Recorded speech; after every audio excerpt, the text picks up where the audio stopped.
ஸ்ரீமதே ராமானுஜாய நமக. ஆழ்வார் எம்பெருமானார் ஜீயர் திருவடிகளே சரணம். ஆச்சாரியர்கள் திருவடிகளே சரணம்.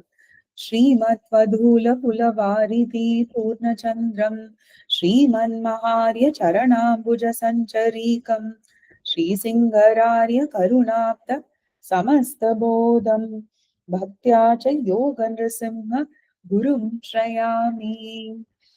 नीलातुङ्गस्तनगिरितटी शुद्धमुद्बोध्य कृष्णम् पारात्यं स्वं श्रुतिसदशिरः सिद्धम् अध्यापयन्ती स्वोचिष्टायां शचिनिगलितं या बलात् कृत्य भुङ्क्ते गोदा तस्यै नम इदमिदं भूय एवास्तु भूयः.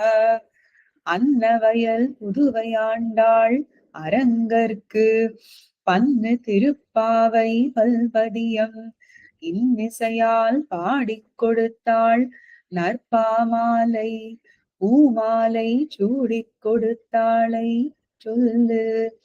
சூடிக் கொடுத்த சுடற்கொடியே தொல்பாவை பாடி அருள வல்ல பல்வளையாய் நாடி நீ வேங்கடவர்க்கு என்னை விதி என்ன இம்மாற்றம் நாம் கடவா வண்ணமே நல்கு.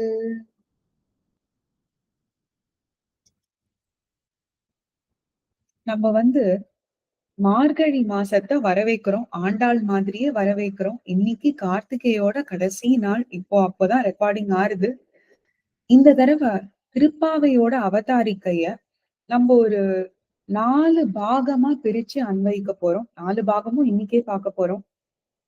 என்னென்ன பாகம்னா, அடியனோட ஆச்சாரியர்கள் சாதிச்சபடி, அடியன் நோட்ஸ் எடுத்து வச்சிருந்தபடி யதாசக்தி யதாமதி சாதிக்கிறேன். இப்போ இதுல ஏதாவது குறைகள் இருந்தா அது அனைத்தும் அடியனையே தான் சேரும். எல்லா நிறைகளும் அடியன் எல்லா ஞானாச்சாரியர்களை தான் போய் சேரும். அனைத்து ஞானாச்சாரியர்களுக்கும் அடியனை உடையவர் திருவடி சம்பந்தத்துல ஏற்படுத்தி வச்ச ஸ்ரீ ஊவே கோவில் கந்தாரை சண்டமாருடம்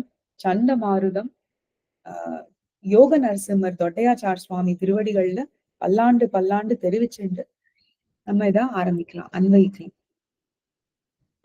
நம்ம ஃபர்ஸ்ட் உறங்குறோம், தூங்குறோம், நிறைய விஷயத்துக்கு தூங்குறோம்.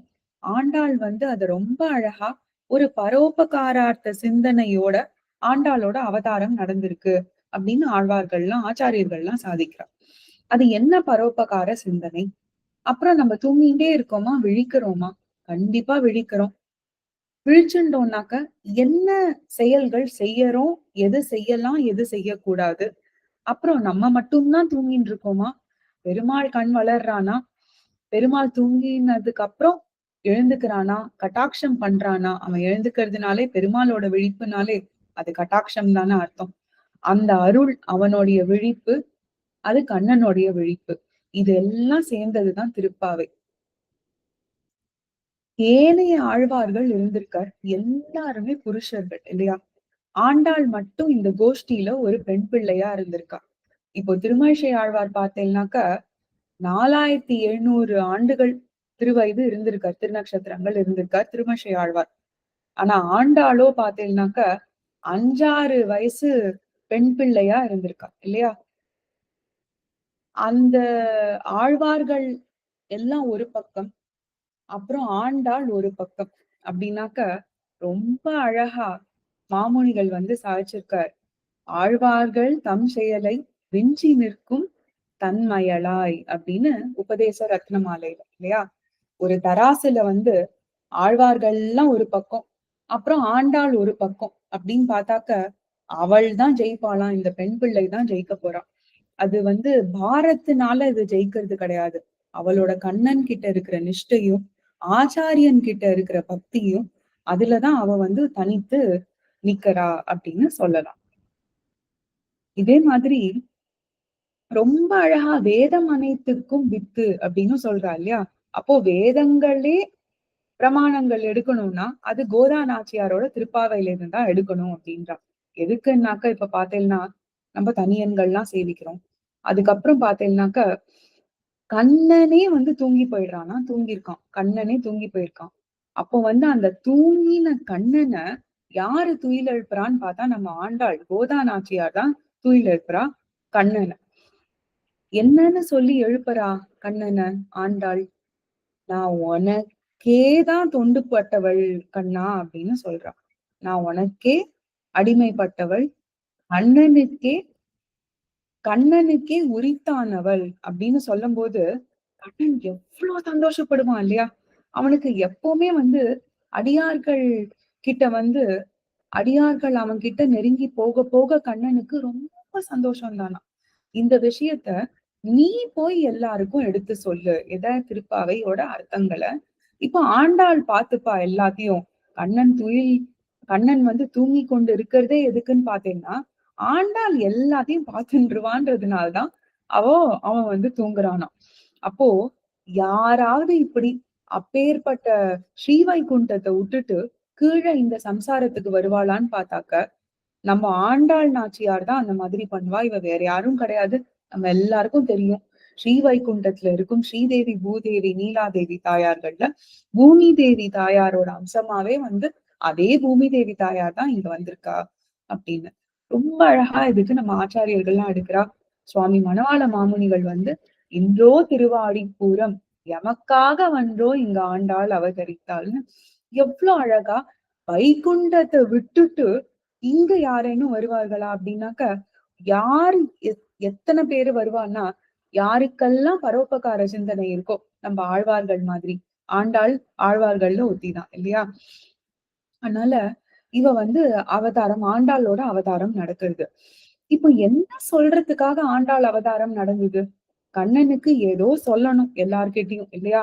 இது அவனாலேயே சொல்லப்பட்ட ஒரு விஷயமா இருந்தாலுமே அது ஆண்டாள் மாதிரி ஆழ்வார்கள் சொன்னா இன்னும் இப்ப நம்ம சொல்றோம்ல ரீச் பெட்டரா இருக்கும்னு, அந்த ரீச் பெட்டரா இருக்கிறதுக்காக ஆண்டாளையும் அனுப்புறான் கிருஷ்ணன். இப்ப என்ன சொல்ல வந்திருக்காவ? வாயினால் பாடி மனத்தினால் சிந்திக்க தூமலர் தூவி தொழுது. மனம் மொழி நெய் இல்லையா?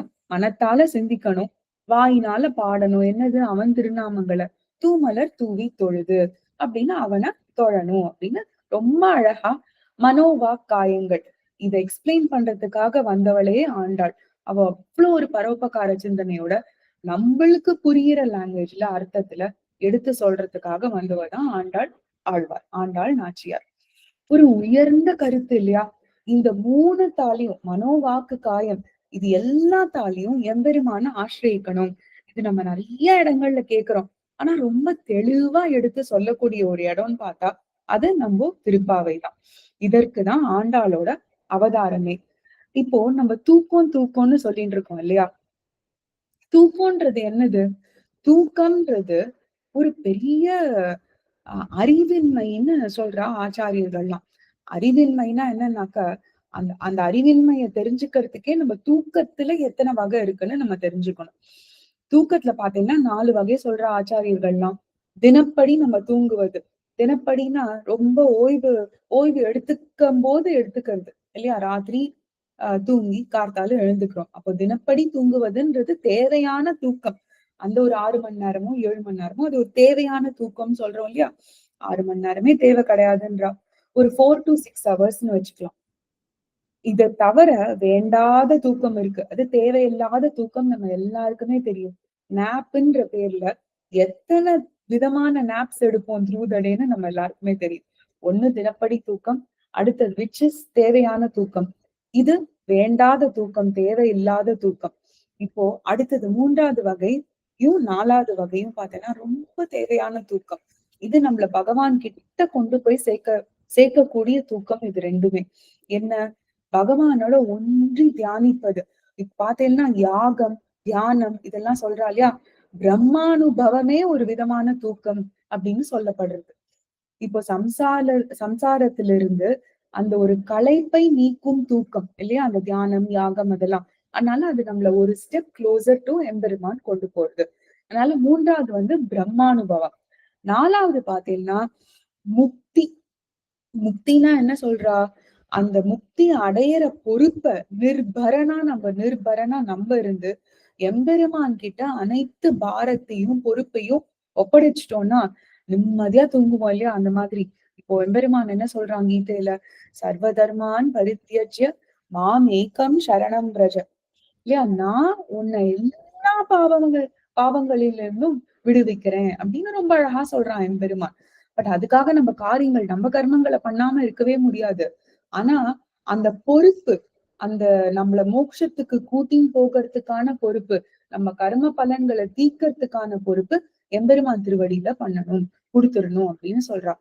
அடுத்தது என்ன சொல்றான்? அந்த்வா சர்வ பாபேபியோ மோக்ஷயிஷ்யாமி மா சுச்சக அப்படின்னு சோகப்படாமல், இப்ப நம்ம சொல்றோம் இல்லையா, நிம்மதியா தூங்குறாருப்பா, சோகப்படாம தூங்குறாரு அப்படின்னு சொல்றோம் இல்லையா, அதுக்கு என்னது, நான்காவது விதத்துக்கு பேரு தூக்கத்துக்கு சரணாகதி அப்படின்னு ஆறுது இல்லையா. இத நான்கு விதமான தூக்கங்கள்னு சொல்றாங்க. இப்போ இதுல இருந்தெல்லாம் விடுவிச்சு நம்மள ஆண்டாள் வந்து மார்கழி மாசத்துல வெல்கம் பண்ணி நம்மளையும் வயசுன்னு போறா ரொம்ப அழகா.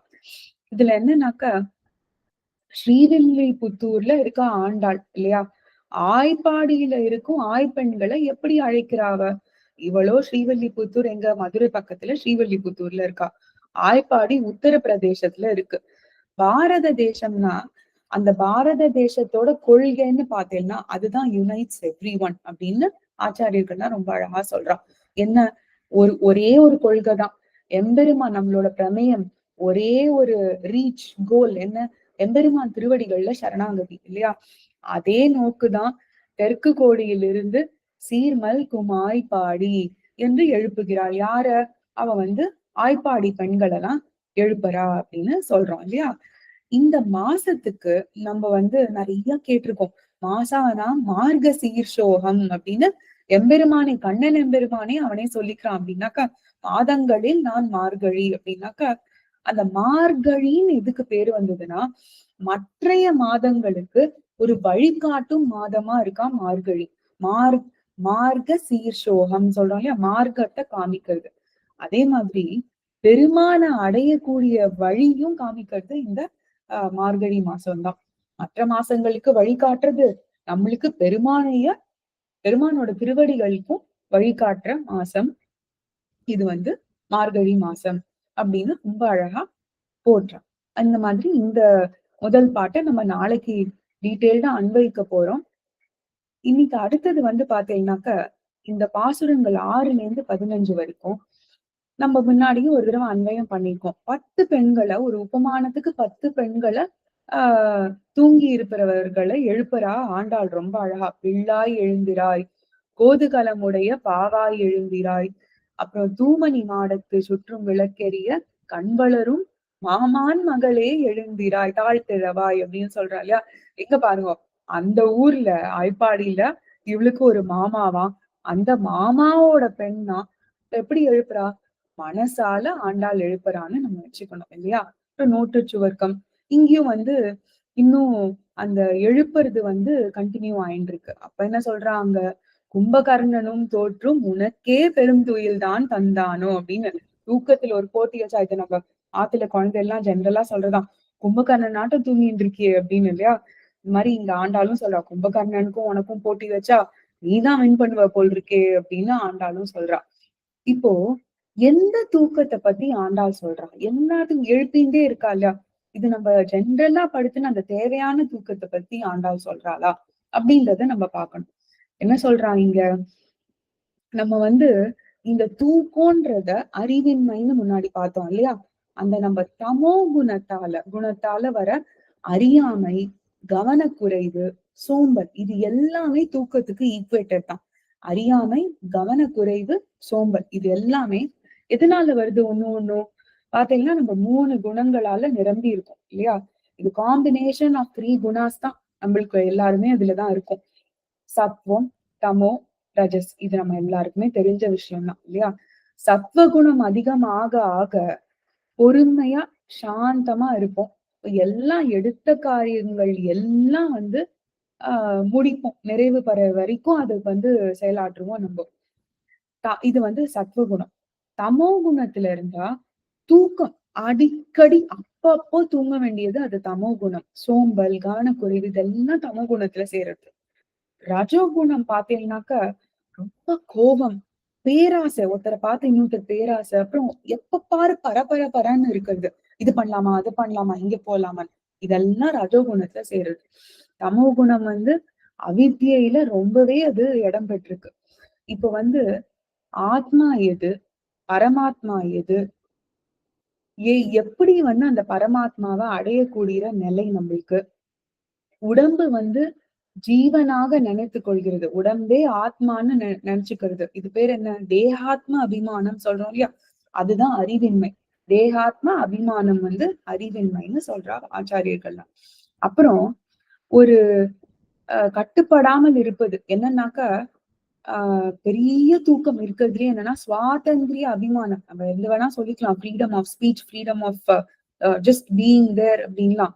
ஆனா இந்த நம்ம எப்பவுமே எம்பெருமானுக்கு பரதந்திரப்பட்டவர்கள் தான் இல்லையா? ஸ்ரீ வைஷ்ணவ சம்பந்தின்னு ஆயிட்டாலே நம்ம எம்பெருமானுக்கு பரதந்திரர்கள் தான் எப்பவுமே. அது இல்லாதைக்கு இந்த தேகாத்மா அபிமானம், அந்த உடம்பேதான் ஆத்மான்னு நினைக்கிறது, சுவாதந்திரிய அபிமானம் கட்டுப்படாம இருக்கிறது, இது ரெண்டுமே பெரிய தூக்கம் அப்படின்னு சொல்றான். ஆனா அந்த தேகத்துக்கு பாத்தீங்கன்னா அறிவு கிடையாது, ரொம்ப அழியக்கூடியது. ஆத்மா இதுக்கு எக்ஸாக்ட்லி ஆப்போசிட். அப்படியே தேஜோமயமான அறிவு இருக்கு ஆத்மாக்கு, அழியவே அழியாது எப்பவுமே இல்லையா? இப்ப இதுக்கு எக்ஸாம்பிள் பார்த்தோம்னாக்க, நம்ம என் கை, என்னோட தலைன்னு தான் நம்ம சொல்றோம் இல்லையா? நான் கை, நான் தலைன்னு சொல்றோமா? நான் யூசேஜ்ல கிடையாது. நான் நடக்கிறேன் அப்படின்னு சொல்றோம். உடம்பு நடக்கிறேன்னு நான் சொல்றோம் இல்லையே? இந்த கர்மத்தின் ஒரு பலத்தினால இந்த சரீரத்தை எடுத்து அனுபவிக்கிறது இந்த ஆத்மா இல்லையா? இந்த ஆத்மா வந்து இந்த உடலை எடுத்துட்டு இருக்கு இந்த இந்த பிறவியில அப்படின்னுதான் அர்த்தம் அதுக்கு. இந்த உண்மைய யார் யாரெல்லாம் தெரிஞ்சுட்டு இருக்கோமோ அவ எல்லாம் வந்து விழிச்சுட்டோம்னு அர்த்தம். இந்த உண்மை தெரியாதவா எல்லாருமே நிரந்தரமா தூங்கி கொண்டுதான் இருக்கும் அப்படின்னுதான் ஆச்சாரியர்கள் சாதிக்கிறார் இல்லையா? அப்படி தூங்கி கொண்டு இருப்பவர்களை தான் ஆண்டாள் எழுப்புறா இந்த திருப்பாவை மூலமா. இப்போ கண்ணனே தூங்கி விட்டானான்னு பார்த்தோம் இல்லையா? நம்ம ஆண்டாள் வந்து எதுக்காக கண்ணன் தூங்குறான்னா, கண்ணன் பட வேண்டிய நம்ம லக்ஷ்மி கட்டாட்சம் சொல்றோம் இல்லையா? கண்ணன் பண்ண வேண்டியத லக்ஷ்மி கட்டாட்சம் கிடைச்சு அது மூலமா தான் அவ பரிந்துரைத்தாதான் நம்ம போவே முடியும் இல்லையா? பிராட்டி புருஷகாரம் தேவையா இருக்கே நம்மளுக்கு. காண்டாளோட புருஷகாரம் ரொம்பவே முக்கியமா இருக்கு இல்லையா? யாரு தூங்கினாலும் அந்த ஆண்டாள் எழுப்பி விட்டுருவாளாம். எப்படின்னாக்க எம்பெருமான் கிருப்பையால எல்லாத்துக்குமே நம்ம அவனுக்கு கருத்து, பேச்சு, அந்த சுவாதந்திரியம் அதெல்லாம் எதுதான் இருந்தாலும் நம்ம சொன்ன மாதிரி எப்பவுமே எம்பெருமானுக்கு பரதந்திரப்பட்டவர்கள் தான் அப்படின்னு நம்மளுக்கு புரிய வைக்கிற ஒரே ஜீவன் யாருன்னு பாத்தீங்கன்னா அது நம்ம ஆண்டாள் நாச்சியார் தான். பாரத் பாரத்யம் பாரத்யம் துவம் ஸ்ருதி சதசிர சித்தம் அத்தியாபயந்தி. பாரார்த்தியம் நம்ம தனியல்ல சேர்ச்சோம் இல்லையா? பாரார்த்தியம் துவம் ஸ்ருதி சதசிர சித்தம் அத்தியாபயந்தி அப்படின்னாக்க, அடியேன் வந்து உம்மால ரட்சிக்கப்படுறவள், தேவரீருக்கு அடிமைப்பட்டவள். பாரார்த்தியம் துவம் ஸ்ருதி சதசிர சித்தம் அத்தியாபயந்தி அப்படின்னா இதுதான் திருப்பாவையோட கருத்தே அப்படின்னு சாதிக்கிறார் ரொம்ப அழகா. இப்ப நம்ம என்ன பார்த்தோம்? அறிவின்மை, அறியாமை, அவித்யா இதெல்லாமே ஒரு விதமான தூக்கம். தேவையான தூக்கம், தேவையற்ற தூக்கம்னு பார்த்தோம் இல்லையா? அதே மாதிரி மூன்றாவது வந்து பிரம்மத்தோட ஒன்றி இருப்பதுன்னு பார்த்தோம் இல்லையா? அந்த பிரம்மத்தோட ஒன்றி இருப்பதுன்னு பார்த்தீங்கன்னாக்க நிறைய வந்து ஆச்சாரியர்கள்லாம் உபமானம் கொடுக்குறாதுக்கு. எப்படின்னாக்க, இப்ப நம்ம வந்து மாடியில கட்டில்ல பஞ்சு மெத்தையில ஒருத்தர் சயனிச்சுன்னு இருக்காரு, தூங்கின்னு இருக்காரு அப்படின்னு சொல்றோம் இல்லையா? இதெல்லாம் ரொம்ப அழகா வந்து பிரம்மசூத்திரத்துல வேதவியாசர் சாதிச்சிருக்காருன்னு சொல்றான். மாடியில கட்டில்ல பஞ்சு மெத்தையில ஒருத்தர் தூங்கின்னு இருக்காரு, சயனிச்சுன்னு இருக்காரு அப்படின்னாக்க, இதுக்கு பிரம்மத்தோட சாந்தோக்கிய உபநிஷத்துல என்ன சொல்றாலாம், அந்த மாடியில அப்படின்னு சொல்றோம் இல்லையா? அந்த மாடின்றது வேற எதுவும் இல்ல, நாடி விசேஷத்துல ஆத்மா. இப்ப சாந்தோக்கிய உபநிஷத்துனா எல்லாமே ஆத்மாவை பொறுத்து சொல்லணும் இல்லையா? ஆத்மா எங்க தூங்கிட்டு இருக்கு அப்படின்னு கேட்டா, நம்ம சரீரத்துக்கு மாடியில கட்டில்ல பஞ்சு மெத்தையிலன்னு சொல்லிடுறோம். ஆத்மாவை பொறுத்த வரைக்கும் அந்த மாடியில இஸ் ஈக்குவல் டு நாடி விசேஷத்துல தூங்கிட்டு இருக்கான். அது என்ன? ஹிருதயத்துல இருந்து மெல்லீசா நாடிகள் எல்லாம் போகுது இல்ல, அந்த நாடிய ரெஃபர் பண்றான். அப்புறம் இப்ப மாடியில சொல்லிட்டோம், அதுதான் மாடிதான் நாடி விசேஷத்துல. அடுத்தது கட்டில்ல சொல்லணும் இல்லையா? புரி தத்து அப்படின்னு ஒரு மாமிச பிண்டம் இருக்கான். புரி தத்து அந்த கட்டில்ல இஸ் ஈக்குவல் டு புரி தத்து அப்படின்றா இந்த சாந்தோக்கிய உபனிஷத்துல. பஞ்சு மெத்தை இருக்கு இல்லையா, பஞ்சு மெத்தை யாரு? பிரம்மத்தின் இடத்தில் உறங்கி கொண்டு இருக்கிறான்றா. பிரம்மத்தின் இதுன்னா அவ்வளவு கிட்ட போயிட்டோம், எம்பெருமான் கிட்ட. பரபிரம்மமான எம்பெருமான் இடத்தில் தான் ராத்திரி தூங்கி எழுந்துக்கிறோம் அப்படின்றா. இப்போ இதுக்கு ரொம்ப புரியணும் அப்படின்னாக்க யோசிச்சு பாருங்க, எவ்வளவு டயர்டா, எவ்வளவு வேலைகளுக்கு அப்புறம் தூங்கும் பொழுது எங்கேருந்து ரீசார்ஜ் ஆகுது நம்ம சோல், நம்ம ஆத்மா. சோல்ன்றது ஒரு ரொம்ப சாமானியமான வார்த்தை, ஆனா ஆத்மான்னா அதுக்கு சொல்லணும் நம்ம இல்லையா. தூங்கும் பொழுது எங்கேருந்தோ சக்தி வருது இல்லையா. அந்த சக்தி எங்கன்னா இந்த பிரம்மத்துக்கிட்ட இருந்து நம்மளுக்கு சக்தி வருது. இப்போ செல்போன்லாம் எடுத்து சார்ஜ் போடுறோம், அது 80% 90%னா ஓகே, ஒரே 5% 6% அந்த மாதிரிதான் இருக்கு நம்மளுக்கு எல்லாம் ராத்திரியும் இல்லையா. அப்ப யோசிச்சு பாருங்க, ஆனந்தமயமான எம்பெருமான் கிட்ட இருந்து நம்மளுக்கு ஒரு துளி அவன் கொடுத்தானாக்க ஒரு ஸ்பார்க், அந்த ஸ்பார்க்ல நம்மளுக்கு ரீசார்ஜ் ஆகும் அப்படின்னு ரொம்ப அழகா சாதிக்கிறான். அப்புறம் 4வது பார்த்தோம் இல்லையா, சரணாகதின்னு. பிரபத்தி சரணாகதி, உன் அடிக்கீழ் அமர்ந்து புகுந்தேனே சொல்ற இல்லையா. நோற்று சுவர்க்கம் புகுகின்ற அம்மனாய், தூமணி மாடத்து சுற்றும் விளக்கெரிய கண் வளரும் பாமான் மகளே. எல்லாமே ரொம்ப அழகா ஆய்ப்பாடி பெண்கள் எல்லாம், கண்ணனுக்கு ஆய்ப்பாடி பெண்கள் எல்லாம் தூங்குறாளா அப்போ, அவளெல்லாம் எழுப்புறாளே ஆண்டாள் போய் அப்படின்னு ரொம்ப ஈஸியா கேட்டுருவோம். ஆய்ப்பாடி பெண்கள் எல்லாம் கண்ணனுக்கு ரொம்ப வேண்டியப்பட்டவா. அவளுக்கு அறிவின்மைன்னு ஒண்ணுமே இருக்காது, ஏன்னா கண்ணனை புரிஞ்சுட்டு இருக்கிறவா, பிரம்மத்தை கம்ப்ளீட்டா புரிஞ்சுட்டு இருக்கிறவா அவ. அவளுக்கு பயமும் கிடையாது, பாரமும் கிடையாது, நிர்பரனா இருக்கா அவ. அதனாலதான் கண்ணன் பெருமானோட அவ்வளோ ரெலிஷ் பண்றா அவளோட டயத்தை இல்லையா. நிশ্চিந்தையா கவலையற்று தூங்குகிறார்கள். இதெல்லாம் ஒரு உபமானமா எழுப்புறா ஆண்டாள். வேலை இல்லாமல், அதுக்காக நம்ம நிர்பரனா இருக்கணும்ன்றதுக்காக நம்ம வேலை இல்லாம யாருமே இருக்க சொல்லல நம்மள. எம்பெருமான் காரியத்துல அவன் திருவடியில சரண் புகுந்தாச்சுன்னா அடுத்தது என்ன, அவனை பத்தியாச்சுன்னா அடுத்தது அவனுக்கு கைங்கரியம் பண்ணணும், அவனோட அடியார்களுக்கு கைங்கரியம் பண்ணணும். இதுதான் இதோடைய அர்த்தம். சோ எத்தனை டைப்ஸ் ஆஃப் தூக்கம், எதுனால நம்ம தூங்கிட்டு இருக்கோம், தூக்கம் ஈக்குவல் டு எப்படி அவித்யா அறிவின்மை, அதெல்லாம் பார்த்தோம் இல்லையா. இப்போ அடுத்தது கொஞ்சம் நம்மளுக்கு அறிவு பெறணும் இல்லையா. இப்போ ஒண்ணு இல்லைன்னா அதை நம்ம அட்டைன் பண்ணிக்கணும் இல்லையா. இப்போ நம் பாதகங்கள் எல்லாம் விலகி பரமனடி காட்டக்கூடிய திருப்பாவை இல்லையா. அதுதான் இது ஒரு கம்ப்ளீட்டா ஒரு செய்யுள் திரட்டாவே இருக்கு இல்லையா திருப்பாவை. இப்போ மார்கழி மாதம் நோன்பு ஆய்ப்பாடி பெண்கள்லாம் துவாபர யுகத்துல அவ அந்த மார்கழி மாசத்துல நோன்பு நோக்குறா.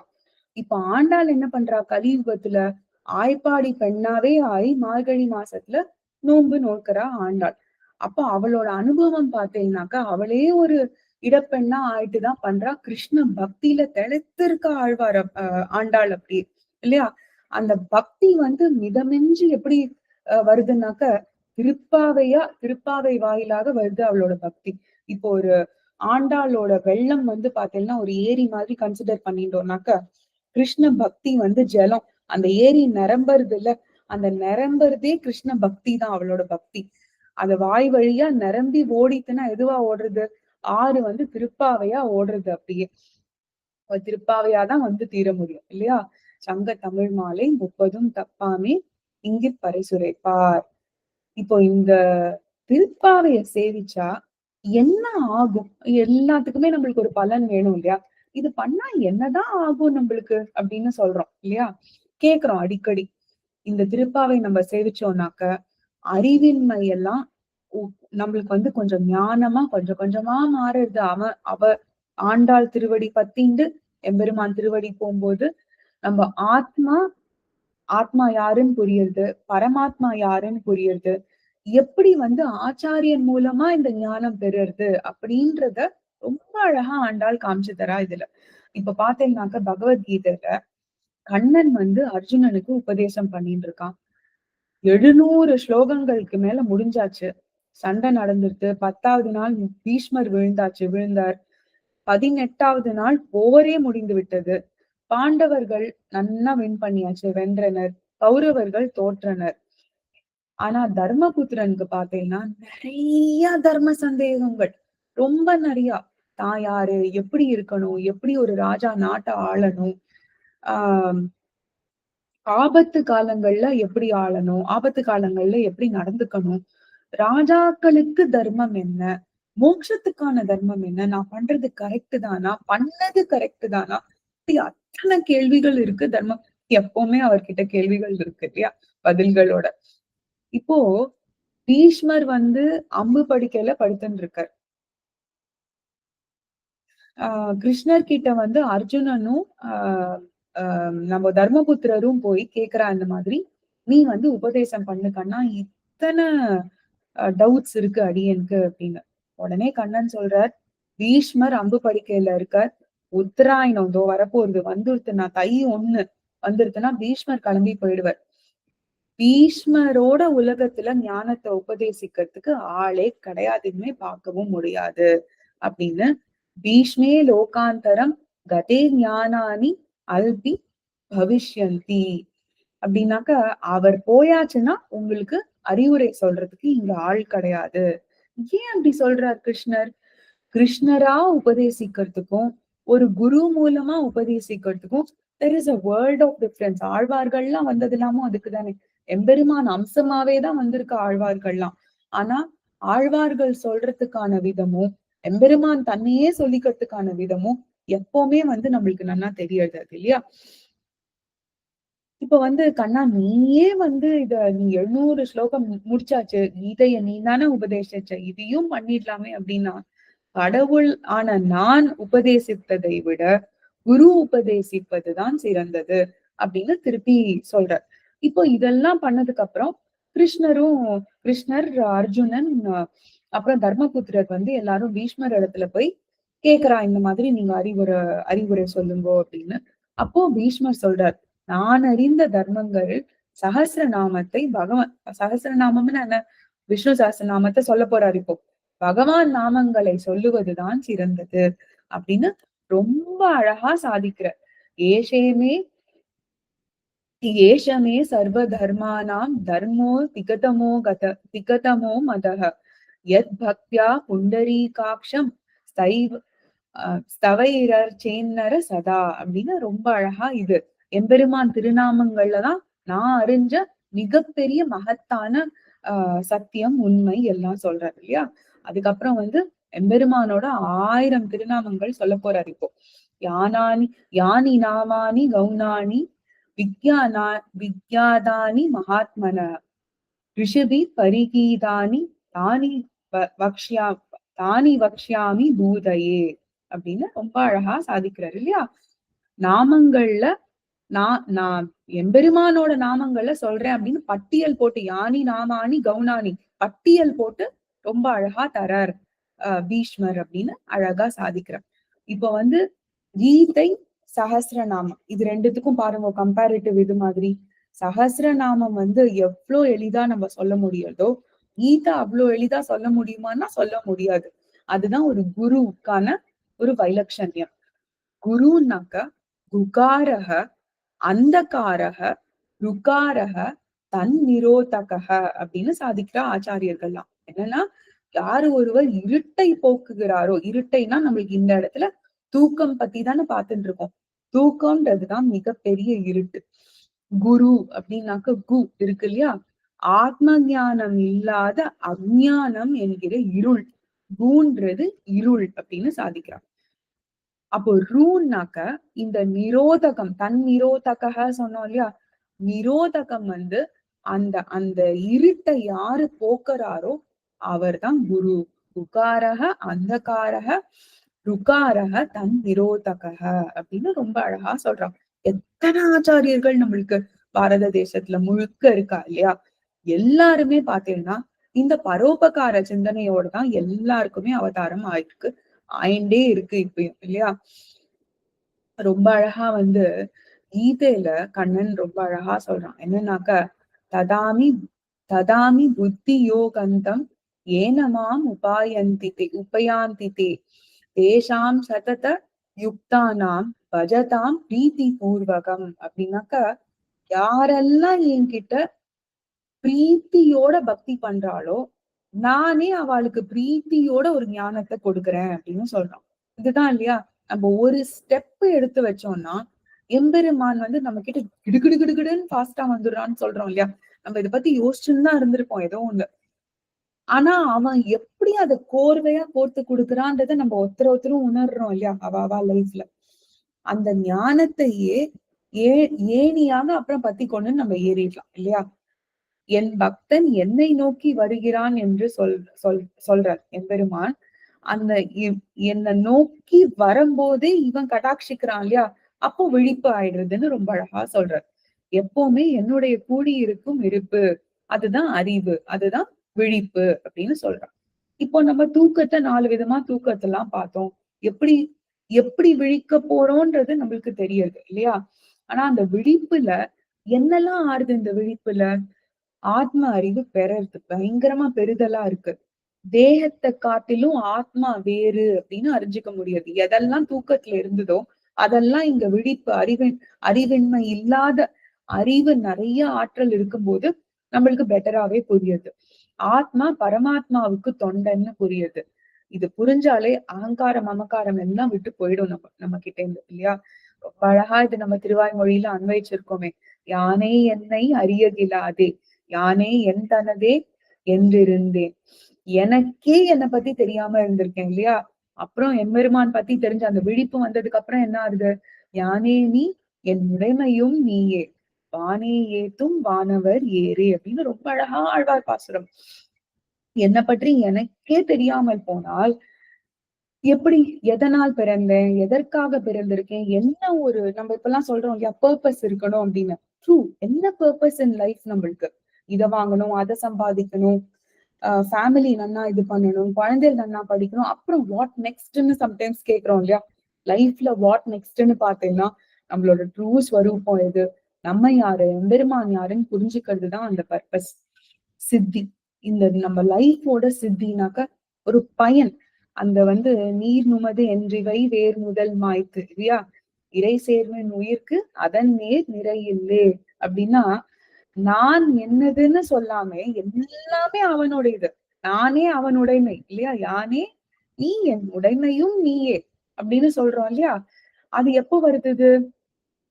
நம்மளுக்கு அறிவின்மை போய் நல்ல அறிவாற்றல் இருந்தாதான் வர முடியும். இப்போ விழித்தல்ன்றது இதுவே நம்ம சொல்றோம். தூங்கின்னு இருக்கா ஒருத்தர், எழுப்பிடலாம். தூங்கின்னு இருக்கிற மாதிரி நடிச்சா எழுப்பவே முடியாது இல்லையா?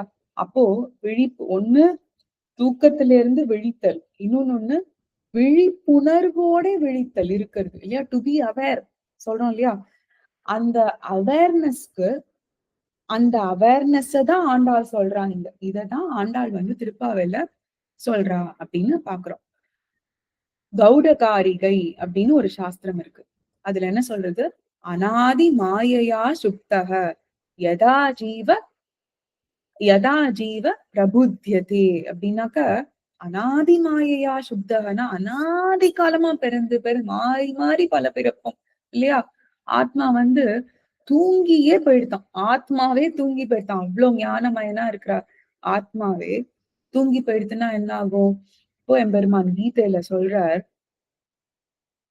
தெய்வீகேஷோ குணமயி மம மாயா துரத்யய மாமேவ பிரபத்யந்தே மாயாமேதாம் தரந்திதே அப்படின்னாக்க, சம்சாரம் என்கிற அந்த மாயை இருக்கு இல்லையா? கர்மாதீனமா நம்ம வந்து நம்மள கட்டி வச்சிருக்கான் எம்பெருமானதுல. ஆனா இத நம்ம தாண்டணும் அப்படின்னா, ஒரு மாடு இருக்கு, ஒரு செக்குல அந்த மாடு கட்டி வச்சிருக்காங்கன்னா அப்படியேதான் சுத்திட்டே இருக்கும் இல்லையா? அதுக்காக அந்த மாடுக்கு நம்ம இன்ஃபேக்ட் அந்த கட்டவே இல்ல, கயிறு மட்டும் கழுத்துல இருக்குன்னு வச்சுக்கோங்க, கட்டிதான் இருக்கு அந்த ட்ரீயோடன்னு அது நினைச்சுக்குமா, அந்த இடத்த விட்டு போவே போகாதுன்றா. அந்த மாதிரிதான் நம்மளும் இருக்கும். நம்மள எம்பெருமான் கட்ட கூட இல்ல, ஆனா அந்த கர்மாதீனமா பிணைச்சு வச்சிருக்கான் அவன்.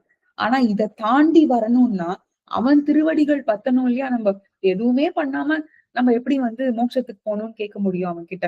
நம்ம ஏதோ ஒரு எஃபர்ட் போடணும் இல்லையா? பிரபுத்தியதே அப்படின்னாக்கா அந்த விழிப்புணர்வு தேவை அப்படின்னு ரொம்ப அழகா சொல்றான். இது நம்ம எங்கெல்லாம் பாக்குறோம்? பெரியாழ்வார் வந்து திருமாலே நானும் உனக்கு பழவழியேன் இல்லையா? வெறும் ஸ்ரீவில்லிபுத்தூர் தான். ஆணி சுவாதி இவர் திருமகள் ஆடி பூரம். இவர் வந்து பாத்தீங்கன்னா திருமாலுக்கு நான் பழைய அடியவன் அப்படின்னு சொல்றார். பழைய அடியவன்னா எப்பத்துல இருந்து வரைக்கும் நான் அவனோட அடியவன் தான் நானும் உனக்கு பழவடியேன், பழைய அடியவன். இவன் என்ன சொல்றா? கோவிந்தா உனக்கே நாம் ஆட்செய்வோம், மத்தை நம் காமங்கள் மாத்து அப்படின்னு விழிப்புணர்வு. இவ எல்லாருமே விழிப்புணர்வு சொல்றா. பாருங்கோ, அதே சொன்னதையே சொல்லிட்டே இருப்பா ஆழ்வார்கள்லாம். இப்போ இவாள்லாம் சொல்லுங்க நீங்க. பொய்கையார் பூதத்தார் பேயாழ்வார் என்ன சொல்றா? எல்லாரும் விளக்கேத்துறா இல்லையா? பொய்கை ஆழ்வார் விளக்கேத்தினார், பூதத்தாழ்வார் விளக்கேத்தினார். ஆனா பேயாழ்வார் என்ன பண்ணார்? திருக்கண்டேன்னு பெருமாளை அப்பதான் கண்டு கொண்டார் அவர் இல்லையா? அந்த மாதிரி விழிப்பு மட்டும் என்னன்னாக்கா, விழிப்பு உணர்ச்சியோட இருக்கிற விழிப்பு அது. தூங்கி எழுந்தது மட்டும் இல்லாம அந்த இருட்டு அஞ்ஞானம் என்ற தூக்கம் போயிட்டு வெளிச்சம் என்ற ஞானம் வருது இல்லையா? அது அப்ப அந்த அந்த விழித்தல் எதுல ஆகுது? அந்த விளக்கு ஏத்தும் போது நம்ம பாக்குறோம், கண்ணுக்கு தெரியறத மட்டும்தான் பாக்குறோமா? இல்ல எம்பெருமானோட நம்ம ஸ்வரூபம் எம்பெருமான் திருவடிகளை கண்டு கொள்றதான்றது ரொம்ப இம்பார்ட்டன்ட் அப்படின்னு ரொம்ப அழகா சொல்றார். ஆழ்வாரே ரொம்ப அழகா பகல் கண்டேன் நாரணன் கண்டேன் கனவில் மிக கண்டேன்னு ரொம்ப அழகா சொல்றாரு இல்லையா? தூக்கத்திலும் விழிப்புணர்வோட இருக்க வேண்டும் அப்படின்றதுக்கு தான் ரொம்ப அழகா ஆண்டாளும் சாதிக்கிறா. எல்லா நாளும் நல்ல நாள் தான் அப்படின்னு சாதிக்கிறதுக்கே இது ரொம்ப நிறைய ஆச்சாரியர்கள் ரொம்ப அழகா சொல்வா. மார்கழி திங்கள் மதி நிறைந்த நன்னாள். அதுக்காக இப்ப வந்து நான் வந்து நம்ம வேல்குடி சுவாமி கூட ரொம்ப அழகா சாதிச்சிருப்பார். இப்ப டியூஸ்டே அன்னைக்கு மார்கழி வந்ததுன்னா நல்ல நாள் இல்லையான்னு. அந்த மாதிரி பார்த்தோம்னா இந்த வருஷம் 2025 டியூஸ்டே அன்னைக்கு தான் மார்கழி பழக்கிறது இல்லையா?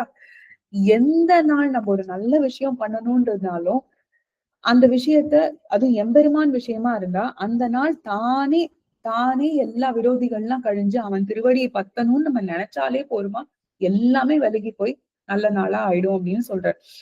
புத்தி எல்லாம் எம்பெருமானோட கல்யாணம் நடக்க வேண்டும் அப்படின்னு இருக்கணும். இப்ப பாத்தீங்கன்னா இதுக்கு ரொம்ப ஹாஸ்யமா ரொம்ப இதுவா சொல்ற ஆச்சாரியர்கள் தான். ஆடி ஆண்டாளோட கூடின 2 மாதங்கள் ஒண்ணு ஆடி, இன்னொன்னு மார்கழி. ரெண்டுத்துலயும் கல்யாணங்களே கிடையாது இல்லையா? ஆடியில கல்யாணம் பண்ணக்கூடாது, பண்றது இல்ல. மார்கழியில பண்றது இல்ல. ஏன்னா நம்ம புத்தி எல்லாம் எம்பெருமானோட கல்யாணம் நடக்கணும்னு இருக்கணுமா? இப்ப யோசிச்சு பாருங்க, கல்யாணம் அந்த மாதிரி ஃபங்க்ஷன் அந்த மாதிரி எல்லாம் இருந்ததுனாக்க எம்பெருமானோட சிந்தனை எப்படி இருக்கும் இல்லையா? நம்ம பக்திய வளர்த்து கொள்ள வேண்டிய நாள், வளர்த்து கொள்ள வேண்டிய மாசம் மார்கழி அப்படின்றதுனால இது ஸ்பெசிபிக்கா எம்பெருமான் மாசமாவே ஆயிடுது. அறிவு பக்தி பெருகுகிற நாள் அப்படின்னாக்க என்ன?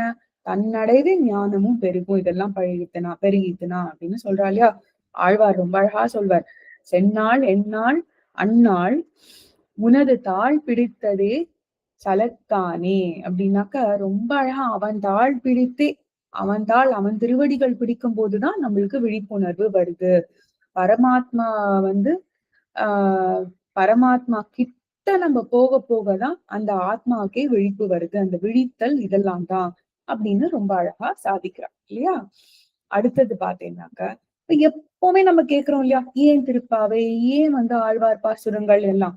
இப்போ இத்தனை நாளா என்ன நம்மளையும் இழந்தாச்சு, எம்பெருமானையும் மறந்து போயாச்சு. எதை இழந்தோம்? கைங்கரியத்தை இழந்தாச்சு. அது என்ன என்ன இழந்திருக்கோன்னே இத்தனை நாளா தெரியல. எப்படி அதை பெறறதுன்னு தெரியல. ஒரு பெரிய கடல்ல நோவு பட்டுண்டே இருக்கும் சம்சாரிகளா இல்லையா? அப்போ ஒவ்வொரு ஆத்மாவோட ஞானம்ன்றது பாத்தீங்கன்னா அபாரமா இருக்குன்ற ஆச்சாரியர்கள். ஆனாலும் இது நம்மளுக்கு தெரியாமையே இருக்கு இல்லையா? நம்மளுக்கு எது தெரிஞ்சாலோ அதுதானே நம்ம பயன்படுத்திக்க முடியும். இருக்கு என்கிட்ட, அடியன் கிட்ட இந்த ஒரு பிரசன்டேஷன் ரெடி பண்றதுக்கான டூல்ஸ் இருக்கு அப்படின்னு தெரிஞ்சாதான் அடியன் பண்ணுவேன். இப்போ இது இருக்குன்னே தெரியல அப்படின்னா அப்படி பண்ணுவேன். இதுக்கு ஒரு நல்ல சம்பிரதாய எக்ஸாம்பிள் உபமானம் கொடுக்கணும்னா யோசிச்சு பாருங்க. நம்மளுக்கு நாம் யாருன்னே தெரியாத போது ஹனுமான் திருவடி எப்படி இருந்தார்? இக்கரையில இருந்து அக்கரைக்கு போய் சீதையை பார்த்துன்னு வரணும் அவர் இல்லையா? ஆனா அவருக்கு சக்தி இருக்குன்னு அவருக்கு தெரியவே இல்லை. ஜாம்பவான் நினைவூட்டின பிறகுதான் அவர் கிளம்புறார் இல்லையா? அந்த அந்த அந்த தெரிய வருது இல்லையா? அந்த தெரிதல், அந்த புரிதல், அதுதான் அந்த விழிப்பு அப்படின்னு ரொம்ப அழகா சொல்றான். இது ஆச்சாரியர்கள் காமிக்கும் போது பாத்தீங்கன்னா நம்ம சனாதன தர்மத்துக்கே உண்டான ஒரு ஏற்றம் அப்படின்னு சாதிக்கிறான். ஏன் இது சனாதன தர்மத்துக்கே உண்டான ஏற்றம்னா, எதையும் நம்மள ஆச்சாரியர்கள் இத தனியா இதை மட்டும் ஃபாலோ பண்ணு, இத மட்டும் பண்ணு, கோயிலுக்கு மட்டும் போயிட்டு வா, அங்க போயிட்டு வா, இத பண்ணணும், எதுவுமே கிடையாது. அன்றாடம் நம்ம ஆத்துல இருந்தே இருந்து என்ன ஆத்துல பெருமாளுக்கு பண்ண முடியுமோ, எப்படி ஆசிரியிக்க முடியுமோ, அவனும் ரொம்ப சுலபனா நம்மளோட உட்கார்ந்துட்டு இருக்கான் இல்லையா? உட்கார்ந்துட்டு இருக்கான், படுத்துட்டு இருக்கான், நின்னுட்டு இருக்கான், எல்லாம் நம்மளோடவே இருக்கான். என்னுள் கலந்தானேன்ற மாதிரி கம்ப்ளீட்டா கலந்துட்டான் என் பெருமாள். அததான் ஆண்டாள் கொஞ்சம் கொஞ்சமா எல்லாருக்கும் எடுத்து உரைக்கிறாள். ஏன் வை திருப்பாவை அப்படின்னு ரொம்ப அழகா வந்து வையத்து வாழ்வீர்கள் அப்படின்னாக்க என்ன செய்யணும் நம்ம? ஸ்ரவணம். ஸ்ரவணம்னாக்க ஃபர்ஸ்ட் வந்து சொல்றதுக்கு எத்தனையோ பேர் ரெடியா இருக்கா. நம்ம ஆச்சாரியர்கள் எத்தனை ஆச்சாரியர்கள் நம்மளுக்கு ஞானத்தை ஷேர் பண்றதுக்கு, ஞானத்தை அப்படியே ஷவர் பண்றதுக்கு, ஷேர் கூட இல்ல, ஷவர் பண்றதுக்கு ரெடியா இருக்கா. நம்ம ஆனா ஸ்ரவணம், அவ ஷவர் பண்றதுக்கு ரெடியா இருக்கா. நம்ம ஸ்ரவணத்துக்கு ரெடியாவே இல்லை. கேட்கறதுக்கு எங்க சுவாமி நேரம் இருக்குன்னு போயிடுறோம் இல்லையா? அது இல்லாம நம்ம வந்து எம்பெருமான் வந்து ஷீராப்தியில சயனிச்சுட்டு இருக்கான். அவன் திருவடிகள் அவன் திருவடிகளை நம்ம வாயால பாடணும்ன்றா இல்லையா? அதே மாதிரி என்ன செய்யணும், என்ன செய்யக்கூடாது, போக வஸ்துக்கள் வேண்டாம் அப்படின்னு சொல்றா. நெய்யுண்ணும் பாலுண்ணும் நாட்காலே நீராடி சொல்றா இல்லையா? போக வஸ்துக்கள் வேண்டாம், ஆனா யோக வஸ்துக்கள் வேணும், யோகம் பண்ணணும், சரீரம் தர்ம சாதனத்துக்கு பயன்படணும் அப்படின்னு சொல்றா இல்லையா? இதெல்லாம் ஆகாரம், தூக்கம், செயல்பாடுகள் இதெல்லாம் கரெக்டா இருக்கணும்னு ஆண்டாள் ரொம்ப அழகா இந்த பாசுரத்துல சாதிக்கிறா இல்லையா? இதுல நம்மளுக்கு என்ன பண்ணணும், என்ன பண்ணக்கூடாது எப்படி தெரியும்? முன்னோர்கள் வந்து பூர்வாச்சாரியர்கள் எல்லாத்தையும் வடிவு பண்ணி வச்சிருக்கா. எல்லாத்தையும் பர்ஃபெக்ட்டா நம்மளுக்கு எப்படின்னாக்கா சர்வ்ட் ஆன் அ பிளாட்டர் அப்படின்வாலே எல்லாமே பிளாட்டர்ல ரெடி பண்ணி வச்சிருக்கா. செய்யாதன செய்யும் தீக்குறளை சென்றோதும். இங்க போய் வதந்தி பேசுறது, அவ என்ன பண்ணான்னு தெரியுமா அப்படின்னு பேசுறது, யாராவது ஏதாவது உன்கிட்ட மட்டும் just between you and me அப்படின்னு சொன்னாலே there need not be anything between you and meன்னு சொல்லிடுங்க ரொம்ப பிராங்கா. பெருமாளை போய் அவன் திருவடிகள்ல அடையிறது மட்டும்தான் ரகசியமே நம்மளுக்கு. அது ஒண்ணுதான் சீக்ரெட். அது ஒண்ணுதான் நம்மளுக்கு தெரிஞ்சுக்கக்கூடிய விஷயமே. மத்த எல்லா சீக்ரெட்டும் சீக்ரெட்டே கிடையாது. ஏன்னா ஆல்ரெடி நோன் டு சம்மன். அப்புறம் எப்படி அது சீக்ரெட்டா இருக்க முடியும் இல்லையா? ஆந்தனையும் கை காட்டி என்னது அந்த ஆந்தனையுமே ரொம்ப அழகா ஆச்சாரிகள் சொல்றா. எவ்வளவு முடியுமோ ஆந்தனையும் கொடுத்துரு அப்படின்னு ஆந்தனையும் பாகவதர்களுக்கு எல்லாமே கொடுக்கணும், செய்யணும் எல்லாம் சொல்றாலே கைங்கரியங்கள். எவ்வளவு முடியுமோ அவ்வளவு செஞ்சணும். அப்புறம் அதே மாதிரி கொஞ்சம் குறைச்சலா சொல்றோம்னாக்க டோன்ல எவ்வளவு முடியுமோ அவ்வளவு, எவ்வளவு கொஞ்சமா முடியுமோ அவ்வளவு கொஞ்சம். அந்த மாதிரி தர்ம காரியங்கள்ல எவ்வளவு நம்மளால முடியுமோ ஒரு எந்த அளவா இருந்தாலும் அந்த அளவை நம்ம பண்ணிடணும் அப்படின்னு ரொம்ப அழகா இதுல சொல்றாங்க இல்லையா? அடுத்து நம்ம இப்போ ஏன் பண்ணணும், எப்படி அப்படின்றதான் பார்த்துட்டு இருக்கோம் இல்லையா? அதுல எதற்காகன்றதும் வந்துருது. என்னெல்லாம் பண்ணணும்னு சொல்றா, எதற்காகன்னு சொல்லிடுறா. இப்ப 17வது பாசுரம் அம்பரமே தண்ணீரே சோரேன்னு பார்த்தேன்னாக்க என்ன சொல்றா? வஸ்திரதானம், ஆடை சொல்றா, தீர்த்த தானம் சொல்றா, அன்னதானம் இதெல்லாம் ரொம்ப செழிப்பா ரொம்ப பண்ணணும் அப்படின்னு ரொம்ப அழகா சொல்றா. எம்பெருமான் வந்து அறம் செய்யும் எம்பெருமான் நந்தகோபாலா அப்படின்னு ரொம்ப அம்பரமே தண்ணீரே சோரே அறம் செய்யும் எம்பெருமான் நந்தகோபாலா எழுந்திராய் அப்படின்னு ரொம்ப அழகா இதுல காட்டுறா இல்லையா? அடுத்தது பாத்தீங்கன்னாக்க 5வது பாசுரத்துல பெருமாள் விஷயத்துல நம்ம என்ன செய்யணும், பெருமாள் விஷயத்துல என்ன பண்ணணும், இது முன்னாடியே பார்த்தோம் நம்ம இல்லையா? மனத்தினால் சிந்திக்க மனம் வாயினால் பாடி மொழி தூமலர் தூவி தொழுது மெய் மனோவாக் முக்கரணங்கள் மனோவாக்காயத்தினால எம்பெருமான எப்பவுமே ஆசிரியிச்சுட்டே இருக்கணும். நம்ம பக்தியோட வாயில சொன்னா மட்டும் போறாது, நம்ம சொல்றதுதான் சிந்திக்கிறதுதான் சொல்லணும், சொல்றதுதான் செய்யணும் அப்படின்னு ரொம்ப அழகா காமிக்கிறா. அடுத்தது எல்லாம் பண்ணா என்ன நடக்கும்?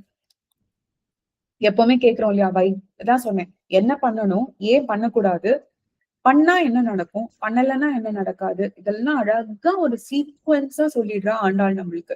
ரொம்ப அழகா ஓங்கி உலகளந்த உத்தமன் பேர் பாடி அப்படின்னு பெருமான் வந்து நம்ம ஒரு ஸ்டெப் சொன்னோம் இல்லையா? ஒரு ஸ்டெப் நம்ம எடுத்து வச்சாலும் அவ்வளவு உள்ள மகிழானா எம்பெருமான் இல்லையா? இவர்கள் வந்து எப்படி எப்படி இவாளோட ஆசையெல்லாம் பூர்த்தி பண்ணலாம் அப்படின்னு பெருமாள் திருவுள்ளம் பற்றான் அப்படின்னு சொல்றார். இப்போ திருவுள்ளம் பத்துறதுன்னும் போது இப்போ ஆத்துல வந்து நம்ம திருமணம் ஆத்துல கிச்சன் சொல்றோம், கோவில்ல திருமடப்பள்ளி. எம்பெருமான் வந்து கண்டருள பண்ணுதல்னு சொல்றோம் இல்லையா? கொண்டருள பண்ணுதல் கிடையாது. கொண்டருள அருளுதல் யார் பண்ணா கொண்டருளுதல்? ராமர் பண்ணா சபரிக்கு இல்லையா? கண்ணன் பண்ணான் எத்தனை வெண்ணையை கொண்டருளல் தானே. இப்போ எம்பெருமான் கண்டருள பண்ணாலே நம்மளுக்கு போற மாட்டேங்கிறதுன்னு சொல்றான். அவன் கொண்டருள பண்ணா எப்படி இருக்கும் இல்லையா? அந்த மாதிரி நம்ம ஒரு ஸ்டெப் எடுத்து வச்சோம்னா அவன் அடியாட்களுக்காக அவன் திருநாமம் சொல்லி இருந்து அவன் நம்ம போய் பத்தினோம் அப்படின்னாக்க என்னெல்லாம் எம்பெருமான் பண்றான், என்னெல்லாம் ஆகுது அப்படின்னு ஆண்டாள் காமிக்கிறான் இந்த பாசுரத்துல. தீங்கின்றி நாடெல்லாம், தீங்கு இல்லாம நாடெல்லாம் திங்கள் மும்மாரி பெய்து அப்படின்னாக்க தீங்கோட எப்படி பெய்ய முடியும்? இப்போ ஃபிளட் எல்லாம் வந்தா யோசிச்சு பாருங்க, அடிச்சுன்னு போகுதுன்றாலே வெள்ளம், அப்போ அது தீங்கு தானே. அப்போ மழையே இல்லாம இருந்தா தீங்கு தானே. அந்த மாதிரி இல்லாததுக்கு செழிப்பா இருக்கு எல்லாம், உணவு பற்றாக்குறை இல்ல, எதுவுமே இல்ல. வள்ளல் பெரும் பசுக்களாம் என்னன்னாக்கா பசுக்கள்லாம் வந்து கண்ணனை விட உயர்ந்து இருக்கான் டாலா. அப்ப கண்ணன் எங்க இருப்பான் பாருங்க, பசுக்கள் நடுவுல இருப்பான். நேரா பசுக்கள் கிட்ட இருந்து பால் சாப்பிட்டுன்னு இருப்பான் எப்பவுமே. என்னன்னாக்கா தன் நிறைவா இப்போ அந்த காலத்துல எல்லாம் சொல்லுவான் முன்னாடிதான் இந்த மாதிரி வள்ளல் பெரும் பசுக்கள்னோடனே அவ ஆத்துல பசு இருந்தது. தனி மனிதனா இல்லாதக்கு அவ என்ன பண்ணுவா, ஒரு மனிதனும் தன் நிறைவா எல்லாரும் பூர்த்தியா இருந்திருக்கா இல்லையா? நியூக்ளியர் ஃபேமிலிஸ் ஆயாச்சு இப்பெல்லாம். அந்த காலத்துலன்னா அப்படி கிடையாது. எல்லாமே வந்து பிரசாதமா தான், எல்லாமே ஆத்திலேயேதான் நடக்கிறது என் பெருமானுக்கு. அது ஒரு சாத்வீக ஆக்காரமா ஆறுது இல்லையா? குடம் நிறைக்கும் வள்ளல் பெரும் பசுக்கள், இப்படி தயிரும் பாலும் செழிப்பா இருக்கு. ஆனா வந்து இந்த செழிப்பா இருக்கிறதுக்கு பொருள்களுக்கு தான் சொல்லியிருக்கா ஆண்டாள் இல்லையா? காசுக்கு சொல்லல அவ.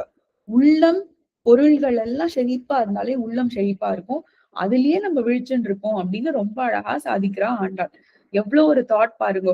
காசு பணத்துக்கு அவ சொல்லல, வெல்த்துக்கு சொல்லல, இம்மூவபிள் அசட்டுக்கு சொல்லல. பொருள்களுக்கு சொன்னாலே அன்றாடம் அப்படியே வாழ்க்கையை நடத்தின்னு போறதுக்கான மார்க்கத்தை காமிச்சு தராவா ரொம்ப அழகா. அடுத்தது இதெல்லாம் பண்ணா என்ன நடக்கும்? கூடாரை வெல்லும் சீர்கோவிந்தா கூடி இருந்து குளிர்ந்தேலோர் எம்பாவாய் அப்படின்னாக்கா ரொம்ப அழகா. இதுதான் நியூக்ளியஸ் ஃபேமிலி. இப்போ 3 பேர் 4 பேர் சேர்ந்து இருந்தாலே ரொம்ப பெரிய விஷயமா இருக்கு. இப்போ அப்பெல்லாம் என்ன ஆகுது, எல்லாரும் கூடி கூடி இருந்து இல்லையா?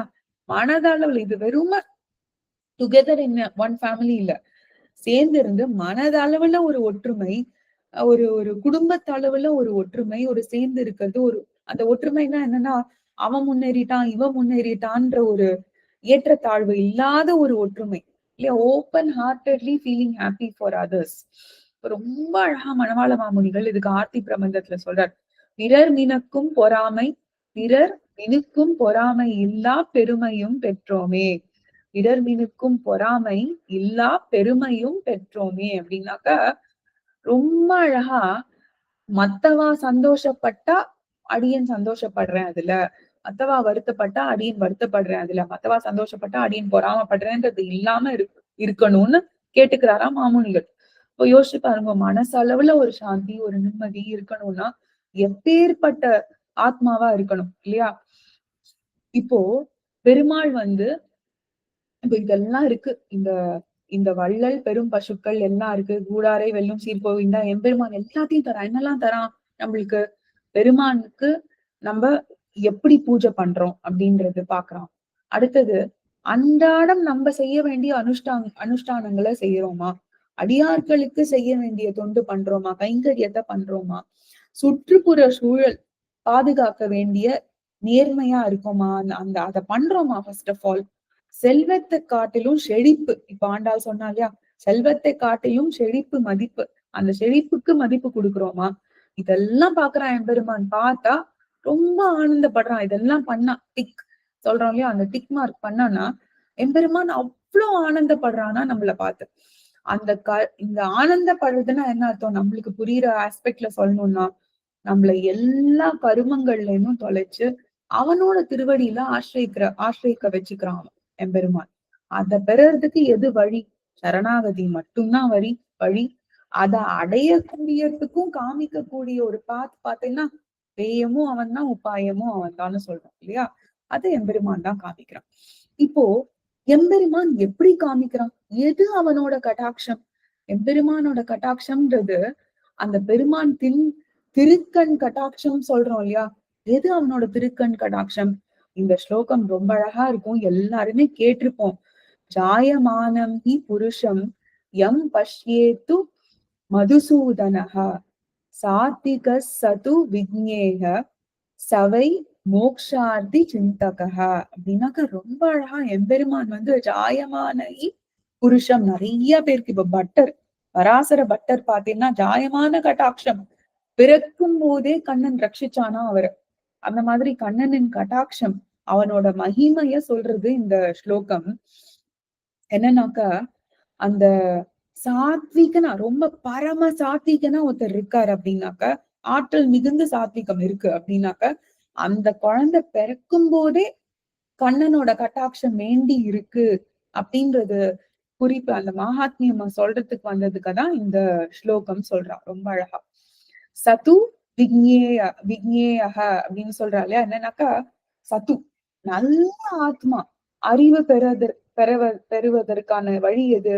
கண்ணன் பெருமான் கட்டாட்சிச்சாதான். அவன் திருக்கண் வளர்ந்து பார்த்தா மட்டும்தான், கட்டாட்சம் கொடுத்தா மட்டும்தான் சது விக்னேயக சவை மோக்ஷார்த்த அந்த நம்மளுக்கு மோட்சத்துல ஆசை இருக்கணும் அவனுக்கு அந்த சரணாகதியில இதோட அந்த மேல்நாடு போறதுக்கு ஆசை இருக்கணும்னாலே அந்த முக்தி பெறுவதில் அவனுக்கு ஒரு விருப்பம் வரணும்னாலே இந்த ஜாயமான கட்டாட்சம் இல்லைன்னா அது வரவே வராது.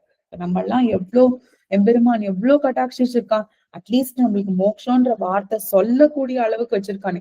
புரிஞ்சுதா அடியனுக்கு எல்லாம் தெரியாது, இன்னும் புரியல. அப்போ என்ன பார்த்திருக்கோம்?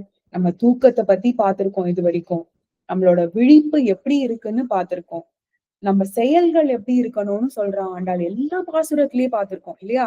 இப்போ பகவானோட விழிப்பு அவன் கட்டாட்சிக்கணும்னா திருக்கண் வளரணும் இல்லையா? அவன் போய் எழுந்துக்கிறான். எம்பெருமான் எழுந்துக்கணும். ஆத்மா வந்து எவ்வளவு சிறப்பானவர்னு தெரியாம நம்ம வந்து இந்த சிற்றின்பங்கள் எல்லாம் வந்து ஒரு சிற்றின்பங்கள்னா என்ன? Small pleasures, lively pleasures. அது வந்து ஜனன மரணம், அதுலயே விழுந்து விழுந்து விழுந்து தவிக்கிறோம் இல்லையா? அனாதி காலமா அதுதான் நம்மளோட தூக்கமா இருந்திருக்கு. அஜ்ஞானம், அறிவின்மை, ஆத்ம ஞானமின்மை எல்லாமே இல்லையா? இப்போ விழிக்கிறோம் அப்படின்னாலே அதுக்கு என்ன அர்த்தம்? ஞானம் பெற்றிருக்குன்னு அர்த்தம். பகவான் யாருன்னு தெரியறதுன்னு அர்த்தம். நான் யாருன்னு தெரியறதுன்னு அர்த்தம். அவனுக்கும் அந்த பரமாத்மாக்கும் ஜீவாத்மாக்கும் உண்டான ஒரு ஒழிக்க ஒண்ணாத உறவு, பிரிக்கவே முடியாத தொடர்புகள் என்னன்னு தெரியறது. அவன் வந்து உலக எப்படி படைக்கிறான்னு தெரியுது, எப்படி காக்கறான்னு தெரியுது. எல்லாமே வந்து எனக்காக எவ்வளவு தூரம் எம்பெருமான் முயற்சிக்கிறான், எவ்வளோ லீலைகள், எத்தனை மாதிரி விதமான நிலைகளை காமிச்சு தரான்னு தெரியுது இல்லையா? இப்போ இதெல்லாம் வந்து எனக்கு தெரிந்து கொண்டேன்னா அதுதான் ஞானமுடைய ஆத்மா அப்படின்னு ரொம்ப அழகா ஞானமுடையவ நானேன் அப்படின்னு சொல்றான். இருள் தவிர்ந்து அஞ்ஞானம் விலகி மருள் தவிர்த்து தெருள் பெற்றேன், ஞானம் பெற்றேன் அப்படின்னு சொல்றா ரொம்ப அழகா. இப்போ இதுவே ஆழ்வார் பாசுரத்துல ஆண்டாள் பாசுரத்துல ரொம்ப அழகா சொல்றா. என்ன சொல்றா? நாட்காலே நீராட வேண்டும், மையிட்டு எழுதும், மலரிட்டு நாம் முடியோம், செய்யாதன செய்யும் தீக்குறளை சென்றோதும், ஐயமும் பிச்சையும் ஆந்தனையும் கை காட்ட வேண்டும், பரமனடி பாட வேண்டும், நல்ல குணங்களோட இருக்க வேண்டும் இல்லையா? இதெல்லாம் சொல்றதுல என்ன சொல்றா? மனமடக்கம் வேணும், புலன்கள் அடக்கம் வேணும், அப்புறம் வந்து ஜீவ காருண்யம் வேணும் இல்லையா? எல்லா இடத்திலும் தானம் தர்மம் வேணும். ரொம்ப நிறைய அது இப்போ தேவைப்படுறது. தானம் தர்மம்னா நம்ம டைமே தான தர்மமா கூட ஆரம்பிப்பலாம் இல்லையா? இந்த பகவத் கட்டாட்சம் அதனால இருக்கும் அப்படின்னு சொல்றா. அடுத்தது எங்க காமிக்கிறா ஆண்டாள்? 22வது அங்கன்மாஞாலத்து அரசர் இதுல பாத்தீங்கன்னாக்க நம்ம இடத்துல அனாதி காலமா சேர்ந்து இருக்கிற சாபங்கள், எத்தனை சாபங்கள் இல்லையா? ரொம்ப அழகா சொல்ற ஆச்சாரியர்கள்லாம் பாபங்கள் புண்ணியங்கள் வந்து 2 கர்மங்கள் இருக்கு. பெருமான இடத்துல பட்ட அபச்சாரம், பாகவதர்கள் கிட்ட பட்ட அபச்சாரம், என்ன தப்பு செய்தேனே தெரியாம பண்ற தப்புகள், தவறு செய்து விட்டு அனுதாபம் பட்டு அதற்கு வருந்தாமல் இருப்பது, எத்தனை விதமான அபச்சாரங்கள் படுறோம் இல்லையா? சாஸ்திரம் வந்து எது செய்யன்னு சொல்லியிருக்கோ அதை செய்யாம இருக்கிறது, செய்யக்கூடாதுன்னு இருக்கோ அதைதான் செய்வோம். அதெல்லாம் ஒரு த்ரில்லா போய் எடுத்துக்கும். ரோலர் கோஸ்டர் ரைட்ல போய் ஏறிட்டு வரோமே அந்த மாதிரி. எவ்வளவு அழகா சொல்றது. பகவத் அபச்சார, பாகவத அபச்சார, அசங்கிய அபச்சார, கிரு கிருத்தியானு, கிரியமானு, கரிஷ்யமானானு, அகிருத்திய கரண, கிருத்திய அகரண, நானாவித அபச்சாரத்தை பட்டோம். எல்லாம் ஒழிந்தாக வேண்டும் இல்லையா? எப்படி அழகா சொல்றா பாருங்க. செங்கண் சிறு சிறிதே என் மேல் விழியாவோ. சிரிச்சிறிதே. இப்ப ஆழ்வார் பாசத்திலயும் இருக்கு. அலை போல எம்பெருமான் நம்ம மேல பாஞ்சுட்டான்னா எப்படி நம்மளால தாங்க முடியுமா? நம்ம மூழ்கிதான் போவோம் இல்லையா? அதனால பெருமான் திருவடிகள்ல சரண் புகுவதற்கு அவன் கட்டாட்சம் வேண்டும்னு சொல்றோம் இல்லையா? இதுவே நம்ம பார்த்திருக்கோம் ரொம்ப அழகா. பட்டர் நம்ம ஸ்ரீகுணரத்ன கோஷத்துல என்ன சொல்றார்? யத்ரு பங்காஹா பிரமாணம் இல்லையா? பெரிய பேராத்தியார் கட்டாட்சம் முதல் நிலை. யத்ரு பங்காஹா பிரமாணம்.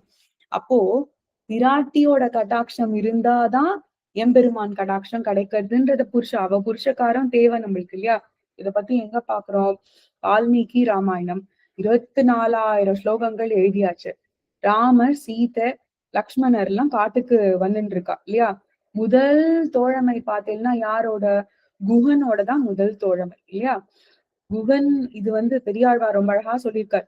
குஹனுடன் தோழமை கொண்டது ஓர் அடையாளம் அப்படின்னு ரொம்ப அழகா. அப்போ ஆஹ் வந்துட்டே இருக்கா. தேர்ல சுமந்தலன் ஓட்டிட்டு வரான் அப்படியே. ராமர் இறங்குறார். ராமர் இறங்கி சீதை கை கொடுத்து இறக்குறார். அப்போ குஹனை நோக்கி வரா எல்லாருமே. குஹனும் தட்டுல காய்கறி ரொம்ப உபச்சாரம் பண்ணணும் இல்லையா? காய்கள், கனிகள், வேர்கள், மூலிகைகள், தேனு, தினைமா எல்லாத்தையும் எடுத்துக்கொண்டு ராமனை தரிசிக்கிறதுக்கும் வணங்கறதுக்கும் வராங்க. ஆனா ராமர் பார்த்த உடனே தான் கண்களால குஹனை கட்டாட்சிக்கணும் இல்லையா? இப்ப அதுதான் நடக்க வேண்டிய சீன். ஆனா என்ன ஆகுது? ராமர் என்ன சொல்றார்? மாழமான் மடநோக்கி உன் தோழி உம்பி எம்பி என்று ஒழிந்திலை. மாழமான் மடநோக்கி உன் தோழி உம்பி எம்பி என்று ஒழிந்திலை அப்படின்னாக்க, சீதையே முதல்ல நீ பாரு குஹனை, நீ கட்டாட்சி குளிர, அதுக்கப்புறம் அந்த லக்ஷ்மி கட்டாட்சம் சிபாரிசு ஆன பிறகு எம்பெருமான் கட்டாட்சிக்கிறேன் அப்படின்னு ரொம்ப அழகா பராசரப்பட்டத சொல்றார். ரதிர்மதி சரஸ்வதி திருதி ஸ்மிருதி ஸ்திதி ஸ்ரீயக சிசிலிஷேத்தவ துல்லதா அப்படின்னு ரொம்ப அழகா பட்டரும் இதுல சொல்றார். என்ன? அன்பு, நல்ல படிப்பு, செல்வம், மன உறுதி, எடுத்த காரியத்துல சித்தி, வாக்கு, வன்மை, இதெல்லாம் எப்போ நடக்கிறது நம்மளுக்கு? எம்பெருமான் எம்பெருமான் கடாட்சம் கிடைச்சிடும். பிராட்டி கடாட்சம் கிடைச்ச உடனே எம்பெருமான் கடாட்சம் கிடைக்கும்னு சொல்றா இல்லையா? அப்புறம் பெருமான் கடாட்சிக்கு தான் போறான் அவன். விஷ்ணு கடாட்சம், அத்வேஷம், ஆபிமுக்கியம் எல்லாமே தன்னடைய வந்துரும் அப்படின்னு சொல்றா இல்லையா? சம்சாரத்துல இதெல்லாம் எம்பெருமான் கடாட்சம் ஆறுது. இப்ப என்ன ஆகும் இதுல இருந்து? சம்சாரத்துல விருப்பம் தொலையும். ஃபர்ஸ்ட் நம்மளுக்கு ரொம்ப விரோதி ஒழிஞ்சு போயே ஆணும் இல்லையா? சம்சாரத்துல விருப்பம் தொலையும், சத்வகுணம் வளரும், மோட்சத்துல ஆசை வளரும், கைங்கரியம் பண்ணணும்னு யாருக்கெல்லாம்? பகவானுக்கும் அவன் அடியார்களுக்கும் கைங்கரியம் பண்ணணும்ன்ற ஆசை தோணும். தன்னலமற்ற ஒரு என்ன சொல்றது இருக்கு. அது நம்மளுக்கு செல்ஃப்லெஸ்ஸா இருக்காம மத்தவாளுக்காக பிறர் நலம் பேண வேண்டும் அப்படின்ற ஒரு ஆசையிலும் இருப்போம் நம்ம அப்படின்னு ரொம்ப அழகா சொல்றான். அடுத்தது பாத்தீங்கன்னாக்க, இப்போ கண்ணன் கட்டாட்சத்தை பத்தி பேசிட்டு இருக்கோம் இல்லையா? இப்போ எவ்வளவு அழகா இந்த கட்டாட்சத்துல சொல்றா? அபிமான பங்கமாய், தங்களுக்கு இருக்கிற ஆணவம் எது அபிமான பங்கமாய், எது பங்கமாய் போனோம்? ஆணவம், அகங்காரம் இதெல்லாம் ஒழிஞ்சு போகணும் இல்லையா? நின் பள்ளிக்கட்டில் கீழ் அவன் திருவடி கீழே நிக்கணும். இந்த பாதாதி கேசமா இங்க பெரிய பெருமாள் போய் சேவிக்கும் போது திருவடியிலேந்து திருமுகம் சேவிக்கணும் இல்லையா? அந்த சேவிக்கிற போது நாங்களும் எப்படி சொல்றா? நாங்களும் கோபிகைகர் மாதிரியே நின்றுட்டு இருக்கோம் கண்ணா. நீ என்ன பண்ணணும் இப்போ? செங்கன் சிரிச்சிறிதே என் மேல் விழியாவும். ரொம்ப சிரிச்சு மெது மெதுவா திறக்காமையும் இருந்துராத, கண்ண மூடிண்டே இருந்துராத, மொத்தமாவும் உடனே திறந்து பாத்துறாத, மெது மெதுவா செங்கன் சிரிச்சிறிதே எங்கள் மேல் விழியாவோ அப்படின்னு ரொம்ப அழகா சொல்றா. அப்புறம் என்ன சொல்றா? எவ்வளவு அழகா இருக்கு பாருங்க. திங்களும் ஆதித்யனும் எழுந்தார் போல் அப்படின்னாக்க ரொம்ப அழகா எம்பெருமான் சந்திர சூரியௌச்ச நேத்திரக அப்படின்னு ரொம்ப அழகா உபனிஷத் சொல்றது என்னன்னா, ஒரு கண்ணு சூரியன், இன்னொரு ஒரு கண்ணு சந்திரனா எம்பெருமானுக்கு. சூரியன் வந்து குற்றம் செய்தவர்கள் எல்லாம் சுட்டு எரிப்பதற்காக, தவறுகள் எல்லாம் சுட்டி காட்டுறதுக்காக சூரியனான கண்ணு. சந்திரனான கண் வந்து அன்பர்கள், பக்தர்களை குளிர கட்டாட்சிக்க அந்த கண்கள். எந்த கண்ணுக்கு எம்பெருமானுக்கு நம்ம இலக்காரோன்றத பார்த்துட்டே இருக்கணும்னு சொல்றா இல்லையா, அது எந்த கண்ணுதான். இந்த 2 கண்ணு உடையவையாக யாருன்னா புருஷோத்தமன் ஒத்தன்தான் இந்த மாதிரி 2 கண்ணு, இந்த மாதிரி 2 கண்களை வச்சுட்டு இருக்கிறவன் இல்லையா.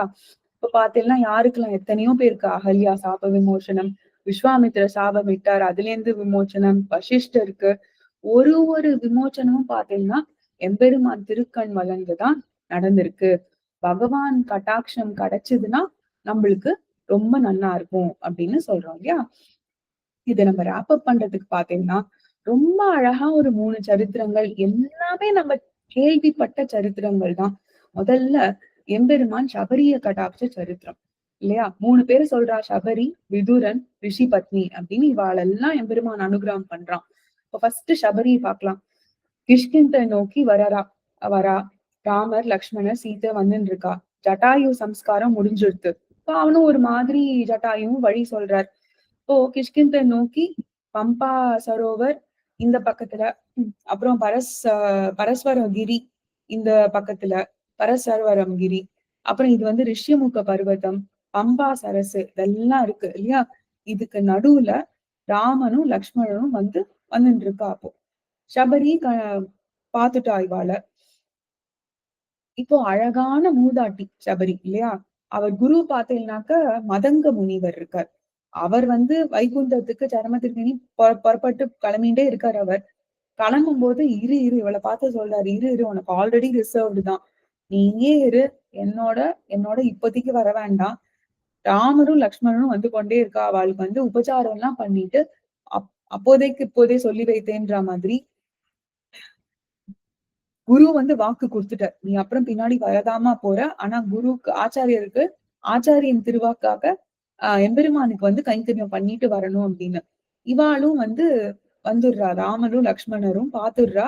ஆஹ் இவ சபரி இப்போ ஆச்சாரியன் கட்டாட்சம் ஃபர்ஸ்ட் வேணும். எம்பெருமான் இப்போ எவ்வளவு அழகா மேப் மாதிரி போட்டு தரா பாருங்க நம்மளுக்கு கோதை நாச்சியார். இல்ல ரொம்ப அழகா என்ன சொல்வானாக்க, யானகம் பிரயசாரிஷம் அப்படின்னாக்க, யானகம் பரியசாரிஷம் அப்படின்னாக்க என்னன்னாக்க, இப்ப ஒன்னொன்னும் பரிந்துரைக்கிறதுக்கு நம்மளுக்கு ஆள் வேணும் இல்லையா. இந்த இடத்துல நம்மளுக்கு ஆச்சாரியன் தேவை. ஆச்சாரியன் பின்னாடி ரிசர்வ் பண்ணிட்டாரு அவளுக்காக, சிஷ்யருக்காக. ஆனா சிஷ்ய ஆச்சாரிய சொன்னதை செய்யணும் இப்போ இல்லையா. ரொம்ப அழகா ராமா எப்படி ராமர் வரார், சபரி எல்லாத்தையும் வச்சுட்டு உபசரிக்கிறா அவரை. சக்ஷுதாதவ சௌமியோ ஊதாஸ்மி ரகுநந்தன அப்படின்னாக்க, ஏ ராமா உன்னோட கண்களை குளிர கட்டாட்சிச்சுட்டே இப்போ அடியனோட பாவம் அசுத்தி எல்லாம் பறந்து ஓடி போயிடும் அப்படின்னு சபரியோட விமோசனம் அப்படிதான் ஆறுது அந்த இடத்துல இல்லையா. இது ராமரோட எம்பெருமானோட குளிர்ந்த கட்டாட்சம். இது சபரி. அடுத்தது பாருங்க விதுரர், எல்லாருக்கும் நன்னாவே தெரிஞ்ச கதைதான். கண்ணன் குளிர கட்டாட்சிக்கிறார். எப்படி ஈஸ்வர் வீட்டுக்கு போல, துரோணர் போல, துரியோதனன் போல எல்லாம் விஸ்வரூபமே எடுத்து காமிச்சாலும் பாண்டவ தூதனா கண்ணன் வரும்போது துரியோதனன் சிறைப்படிக்கணும்னு இது பண்ணிட்டான். கண்ணனுக்கு ஒரே கோபம், வெளியில வந்துடுற. கடைசியில யார் ஆத்துக்கு போறார், விதுரர் ஆத்துக்கு போறார். ஒன்னும் பெருசா இல்ல விதுரருக்கு கொடுக்கறதுக்கு. தாமரை கண்களால குளிர கட்டாட்சிக்கிறார் எம்பெருமான். என்ன வாழைப்பழம், அது தோல் கூட சாப்பிடுறாரு போல் இருக்கு. தொண்டு என்னும் பெரும் பேற்றை கொடுக்கிறார் விதுரனுக்கும் விதுரன் மனைவிக்கும் இல்லையா. இப்போ எவ்வளவு குளிர கட்டாட்சிச்சிருப்பார் எம்பெருமான் விதுரரையும் விதுரர் திருக்குடும்பத்தையும். யோசிச்சு பாருங்க. இது செகண்ட். அடுத்தது ரிஷி பத்னிகள். ரொம்ப அழகான சரித்திரம். கண்ணன் சரித்திரமே அப்படிதான் இல்லையா. கண்ணன் பிருந்தாவனத்துல மாடு மேய்ச்சின்னு இருக்கார். கூட எல்லா பிள்ளைகளும் விளையாடின்னு இருக்கா. உச்சி வெயில் தலைய பொழக்குது. ரொம்ப பசி எல்லாருக்கும். சரியான பிரசாதத்தை கையில கட்டின்னு எடுத்துன்னு வரலவா.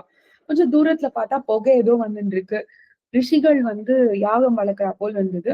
கண்ணன் கூப்பிட்டு உடனே குழந்தைகளே போய் ரிஷிய போய் கேளுங்க, என்ன நடந்துருக்கு, அங்க உங்களுக்கு எல்லாம் கிடைக்கும் அப்படின்னு சொல்றா. குழந்தை எல்லாம் போறது, அங்க போய் கேட்கறது, ரொம்ப பசிக்கிறது அப்படின்னா ரிஷிகள் இன்னும் யாகமே முடியல, சாயந்தரம் வாங்கோ பிரசாதம் அப்ப இருந்தா தரோம் அப்படின்னு சரியான புரிதலே இல்லை. இதுதான் தூக்கம். ரிஷிகள் எவ்வளவு படிச்சவா எல்லாம் கண்ணன் அவ அடைய போறதே அந்த கிருஷ்ண நிலையதான். கிருஷ்ணன் தர்மம் சமா இது நம்ம சொல்லிட்டே தான் இருக்கோம் இல்லையா?